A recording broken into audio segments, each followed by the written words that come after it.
శ్రీమద్భగవద్గీత జ్ఞానగీత జీవనగీత సర్వమానవాళికి కల్పవృక్షం. 7వ అధ్యాయం 27వ శ్లోకం. ఇచ్ఛాద్వేషస ముత్తేన ద్వంద్వ మోహేన భారత సర్వభూతాని సమ్మోహం సర్గేయంతి పరంతప. అనువాదం: ఓ భరతవంశీయుడా, ఓ శత్రుంజయ, కోరిక మరియు ద్వేషముల వలన జనించిన ద్వంద్వములచే మోహితులై జీవులందరూ మోహమునందే జన్మించుచున్నారు.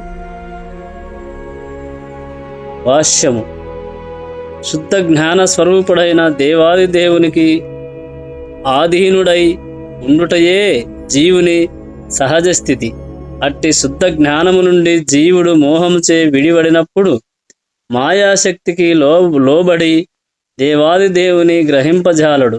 అట్టి మాయాశక్తి కోరిక ద్వేషములనేడి ద్వంద్వములందు వ్యక్తమగుచున్నది. అట్టి కోరిక మరియు ద్వేషము చేత అజ్ఞాని దేవాది దేవునితో ఐక్యము కావలనని వాంఛించి శ్రీకృష్ణుడు దేవాది దేవుడను విషయమున అసూయను కలిగియుండును. కోరిక చేతను ద్వేషము చేతను కలుషితులు గాని శుద్ధ భక్తులు శ్రీకృష్ణ భగవానుడు తన అంతరంగ శక్తి ద్వారా అవతరించునని తెలిసికొందురు. కాని ద్వంద్వముల చేతను అజ్ఞానము చేతను మోహితులైన వారు దేవాది దేవుడు భౌతిక శక్తులచే సృజింపబడినను భావింతురు. అది వారి దురదృష్టము. మోహితులైన అట్టి మానవులు, ఇది నా భార్య, ఇది నా గృహము, ఈ గృహమునకు నేను యజమానినని స్త్రీ పురుషులు శుభాశుభములనేడి ద్వంద్వములలో మునిగియుందురు. ఇవియే మోహకారక ద్వంద్వములు. అట్లు మోహితులగు వారు పూర్తిగా మూర్ఖులగుట చేత వారు దేవాది దేవుడైన శ్రీకృష్ణుని అవగతం చేసుకొనజాలరు. 28వ శ్లోకం. ఏషాం త్వంతగతం పాపం జనానాం పుణ్యకర్మాణాం తే ద్వంద్వ మోహనిర్ముక్తా భజాంతే మాం దృఢవ్రతాః. అనువాదం: పూర్వజన్మములందు ప్రస్తుత జన్మమునందు పుణ్యకర్మల నొనరించుచు పాపములను పూర్తిగా నశింపజేసుకొనిన మానవులు ద్వంద్వమోహముల నుండి విడివడిన వారైన భక్తియుక్త సేవయందు దృఢనిశ్చయముతో నెలకొనెదరు. ఆధ్యాత్మిక స్థితిని పొందుటకు భాష్యము: ఆధ్యాత్మిక స్థితిని పొందుటకు అర్హులైన వారు ఈ శ్లోకమున పేర్కొనబడిరి. పాపులు, నాస్తికులు, మూర్ఖులు, పంచకులైన వారికి కోరిక మరియు ద్వేషములనేడి ద్వంద్వములను అతిక్రమించుట మిక్కిలి కష్టము. కేవలము ధర్మ నియమానుసారముగా జీవితమును గడుపుచు పుణ్యకర్మలను నొనర్చుట ద్వారా పాపఫలములను నశింపజేసుకునే వారే భక్తియుక్త సేవను అంగీకరించి క్రమముగా దేవాది దేవుని శుద్ధ జ్ఞానమును పొందు స్థితికి ఎదగగలరు. పిమ్మట వారు క్రమముగా భగవానుని పారవశ్యముతో ధ్యానింపగలుగుదురు. ఆధ్యాత్మిక స్థితి నందు నెలకొనుటకు ఇదియే సరి అయిన పద్ధతి. శుద్ధ భక్తుల సాంగత్యమున కృష్ణ చైతన్యము ద్వారా ఇట్టి పురోభివృద్ధి సాధ్యపడగలదు. ఎందుకనగా మహాభక్తుల సాంగత్యమున మానవుడు భ్రాంతి నుండి విడివడగలడు. ఎవరేని నిజముగా ముక్తిని వాంఛించినచో వారు భక్తులను సేవించవలెనని శ్రీమద్భాగవతము 5:5-2 నందు తెలుపబడినది. మహాచ్చేవాం ద్వారా మహుర్వి ముక్తేహ. కాని భౌతిక భావన కలిగిన భౌతికవాదులతో సాంగత్యము కలిగిన వాడు జీవితము యొక్క తమోమయ ప్రాంతమును చేర్చు మార్గము ననుసరించిన వారగుదురు. బద్ధజీవులనందరినీ భ్రాంతి నుండి ఉద్ధరించుటకై భగవద్భక్తులందరూ జగమంతటను సంచరించుచుందురు. శ్రీకృష్ణ భగవానునికి దాసులమనేడి తమ నిజస్థితిని విస్మరించుట ఎనునది ఆ భగవానుని శాసనమును ఉల్లంఘించుటయేనని నిరాకారవాదులు ఎరుగజాలరు. కనుక మానవుడు తన నిజస్వరూప స్థితి అయిన శ్రీకృష్ణుని సేవయందు పునఃప్రతిష్ఠితుడు కానంత వరకు ఆ దేవాది దేవుని అవగాహన చేసుకొనట గాని దృఢ నిశ్చయముతో దివ్యమైన అతని భక్తియుక్త సేవయందు పూర్తిగా నిమగ్నుడై ఉండుట గాని సంభవింపదు. 29వ శ్లోకం. జరామరణ మోక్షయః మామాశ్రిత్య యథంతి ఏ బ్రహ్మ తద్విదుః కృత్స్న మధ్యాత్మం కర్మ చాఖిలం.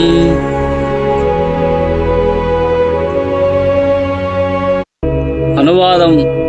వృద్ధాప్యము మరియు మృత్యువుల నుండి ముక్తిని పొందుటకై యత్నించు బుద్ధిమంతులు భక్తియుక్త సేవతో నన్ను ఆశ్రయించుచున్నారు. ఆధ్యాత్మిక కర్మలను గూర్చి సమగ్రముగా నిరింగిన వారగుటచే యథార్థముగా వారు బ్రహ్మస్వరూపులై ఉన్నారు. భాష్యం. జననము, మరణము, వృద్ధాప్యము, వ్యాధులనున్నవి పాంచభౌతిక దేహమును మాత్రమే ప్రభావితము చేయును గాని ఆధ్యాత్మిక దేహమును కాదు. ఆధ్యాత్మిక దేహమునకు జననము, మరణము, వృద్ధాప్యము, వ్యాధులు వంటివి అంటవు. కనుక ఆధ్యాత్మిక దేహమును పొందినవాడు భగవానుని పార్షాదులలో ఒక్కడై నిత్యమైన భక్తియుక్త సేవను చేయుచు వాస్తవముగా ముక్తిని పొందినవాడగును. అహం బ్రహ్మస్మి, నేను బ్రహ్మమును. మానవుడు తాను వాస్తవమునకు బ్రహ్మమునని అనగా జీవాత్మయని ప్రతి ఒక్కరూ తెలుసుకొనవలెనని చెప్పబడినది. ఇట్టి బ్రహ్మానుభూతి భక్తియుక్త సేవయందు కలదని ఈ శ్లోకం వివరించుచున్నది. శుద్ధ భక్తులైన వారు బ్రహ్మభూతి స్థితియందు నెలకొని ఆధ్యాత్మిక కార్యకలాపములను గూర్చి సంపూర్ణముగా ఎరిగియుందురు. 4 రకములైన సకామ భక్తులు కూడా దివ్యమైన భగవత్ సేవయందు నెలకొనగలిగినచో వాంఛిత గమ్యములను పొందగలుగుదురు. అయినను దేవాది దేవుని కృపతో వారు పూర్తిగా కృష్ణ చైతన్యమును పొందినప్పుడు ప్రత్యక్షముగా అతని దివ్య సాంగత్యమును అనుభవింతురు. కాని దేవతలను పూజించువారు దివ్యధామము నందలి దేవాది దేవుని ఎన్నడను పొందజాలరు. వారే కాకుండా మంద బుద్ధులైన బ్రహ్మానుభూతిని పొందినవారు కూడా శ్రీకృష్ణుని దివ్య ధామమైన గోలోక బృందావనమును పొందజాలరు. వాస్తవముగా కృష్ణ చైతన్యముతో మామాశ్రిత్య కృష్ణ చైతన్యముతో తమ కార్యకలాపములను కొనసాగించుచు కృష్ణలోకమును చేరుటకు యత్నించుచుండే వారే వాస్తవమునకు బ్రహ్మముగా పిలువబడుటకు అర్హులు. అట్టి వారికి శ్రీకృష్ణుని గూర్చి ఎట్టి అపోహలు గాని సందేహములు గాని లేకుండును. కనుకనే వారు యథార్థముగా బ్రహ్మస్వరూపులై ఉన్నారు. శ్రీకృష్ణ భగవానుని అర్చా విగ్రహమును పూజించుటయందు నియుక్తులైన వారు లేక భౌతిక బంధ విముక్తి కొరకే ఆ భగవానుని ధ్యానించువారు కూడా భగవానుని అనుగ్రహముచే రాబోవు అధ్యాయమున తెలుపబడినట్లు బ్రహ్మము యొక్క ఆది భూతాది భావములు నెరుగగలరు. 30వ శ్లోకం.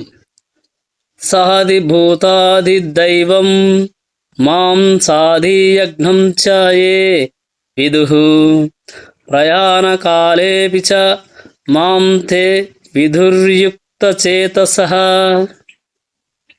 అనువాదం. నా యందు సంలగ్నమైన మనస్సు కలిగిన వారు దేవాది దేవుడనైన నన్నే భౌతిక జగత్తును సర్వదేవతలను సమస్త యజ్ఞములను నియమించువానిగా తెలుసుకొని మరణ సమయమునందు నన్ను అనగా దేవాది దేవుడు అవగాహనతో ఎరిగియుందురు. భాష్యం. కృష్ణ చైతన్యమున వర్తించు వ్యక్తులు దేవాది దేవుని పరిపూర్ణముగా అవగాహనం చేసుకుని మార్గము నుండి ఎన్నడను వైదొలగరు. దేవాది దేవుడు భౌతిక జగత్తును మరియు దేవతలను కూడా ఎట్టు పరిపాలించునో కృష్ణ చైతన్యపు దివ్య సాంగత్యము ద్వారా మానవుడు తెలుసుకొనగలడు.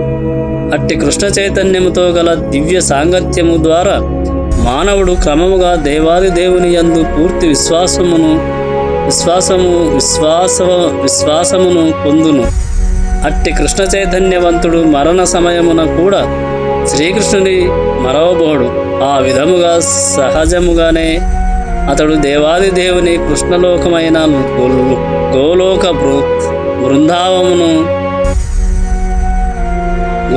బృందావనమును చేరగలడు. ఏ విధముగా మానవుడు పరిపూర్ణ కృష్ణ చైతన్యవంతుడు కాగలడో సప్తమాధ్యాయము ప్రత్యేకముగా వివరించినది. కృష్ణ చైతన్యవంతులైన భక్తుల సాంగత్యమనున్నది అట్టి కృష్ణ చైతన్యమును పొందుటలో మొట్టమొదటి అంశం. ఎందుకనగా అట్టి సాంగత్యము ఆధ్యాత్మికమైనందున మానవునికి దేవాది దేవునితో ప్రత్యక్ష సంబంధమును కలుగజేయును. తద్వారా శ్రీకృష్ణుని కృపచే మానవునికి శ్రీకృష్ణుడే దేవాది దేవుడని అవగాహన కాగలదు. సత్సాంగత్యముచే కృష్ణ చైతన్యమునందు క్రమముగా వృద్ధి నొందిన వ్యక్తి శ్రీకృష్ణుని విస్మరించుట చేతనే తాను భౌతిక ప్రకృతి నియమములచే బంధింపబడినట్లు గ్రహింపగలుగును. కృష్ణ చైతన్యమును పునరుద్ధరించుకొనుటకు మానవ జన్మము చక్కని అవకాశమైనందున దానిని దేవాది దేవుని అవ్యాజ్య కృపను పొందుటకు సంపూర్ణముగా ఉపయోగించవలనని కూడా అతడు నిశ్చయముగా తెలుసుకొనును. ఆర్తుడు, జిజ్ఞాసువు, అర్ధార్థి బ్రహ్మజ్ఞానము, పరమాత్మ జ్ఞానము, జన్మ మృత్యు జరావ్యాధుల నుండి ముక్తి మరియు దేవాది దేవుడైన శ్రీకృష్ణుని భక్తియుక్త సేవలు అనేడి అనేక అంశములెన్నో ఈ అధ్యాయమునందు చర్చింపబడినవి. అయినను కృష్ణ చైతన్యమున పురోభివృద్ధి సాధించినవాడు అనేక విధములైన పద్ధతులను లెక్కచేయక కృష్ణ చైతన్య కార్యకలాపములయందే ప్రత్యక్షముగా నెలకొనును. ఆ విధముగా అతడు శ్రీకృష్ణుని నిత్యదాసునిగా తన సహజ స్థితిని వాస్తవముగా పొందగలుగును. అట్టి స్థితిలో అతడు భక్తితో శ్రవణము, కీర్తనములను చేయుటయందు దివ్యానందమును పొందును. అట్లు చేయుట ద్వారా తన అవసరములన్నీయును సిద్ధించుచును విశ్వాసమును పొందును. నిశ్చయముతో కూడిన అతని అట్టి శ్రద్ధయే దృఢవ్రతము అని పిలువబడును. అది ఏ భక్తియోగకు లేక దివ్య ప్రేమ యుక్త సేవకు ఆరంభమని సకల శాస్త్రములు తెలుపుచున్నవి. భగవద్గీత యందలి ఈ సప్తమాధ్యాయము అట్టి శ్రద్ధ యొక్క సారాంశమై ఉన్నది. శ్రీమద్భగవద్గీత యందలి భగవద్గీత జ్ఞానము అను సప్తమాధ్యాయమునకు భక్తి ఈ సప్తమాధ్యాయం అనగా 7వ అధ్యాయం సమాప్తం. భక్తి వేదాంత అభ్యాసం సమాప్తం.